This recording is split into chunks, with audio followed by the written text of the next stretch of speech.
ఐపీఎల్లో విధ్వంసకర ఓపెనింగ్ తో అందరినీ ఆశ్చర్యపరుస్తున్న 15 ఏళ్ల వైభవ్ సూర్యవంశీ అరుదైన రికార్డుకు చేరువయ్యాడు. జూన్ 2026 ఐర్లాండ్ తో జరిగే 2 టీ20 సిరీస్ కోసం బీసీసీఐ అతడిని ఎంపిక చేస్తున్నట్లు తెలుస్తుంది. అదే జరిగితే వైభవ్ సచిన్ టెండూల్కర్ రికార్డును బ్రేక్ చేస్తాడు. సచిన్ 16 ఏళ్ల వయసులో టీమిండియా తరపున డెబ్యూ చేశాడు. అయితే ఐపీఎల్ 2025 ద్వారా 14 ఏళ్ల వయసులోనే ప్రపంచ దృష్టికి ఆకర్షించిన వైభవ్ సూర్యవంశీ త్వరలో మరో అరుదైన ఘనత సాధించనున్నాడు.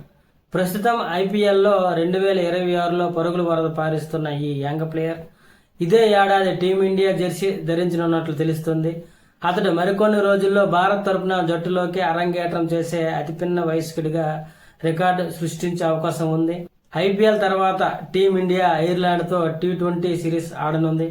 ఈ సిరీస్ ద్వారా వైభవ్ ఇంటర్నేషనల్ క్రికెట్ లో డెబ్యూ చేసే అవకాశం ఉందని సమాచారం. అయితే జూన్ 26, 28 తేదీల్లో భారత సీనియర్ పురుషుల జట్టు ఐర్లాండ్ తో 2 టీ20 మ్యాచ్లు ఆడనుంది. ఈ సిరీస్ కోసం బీసీసీఐ సెలక్షన్ కమిటీ ఇప్పటికే కొందరు ఆటగాళ్ల పేర్లతో షార్ట్ లిస్టు చేసింది.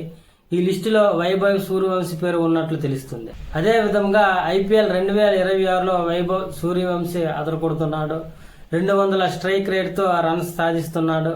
బుమ్రా, భువి అని తేడా లేకుండా అందరికీ చితక్కొడుతున్నాడు. ఈ నేపథ్యంలో ఆలస్యం చేయకుండా అతడికి భారత జట్టులో చోటు ఇవ్వాలనే డిమాండ్లు వినిపిస్తున్నాయి. దీంతో బీసీసీఐ కూడా ఈ విషయంపై ఆలోచిస్తున్నట్లు తెలుస్తుంది.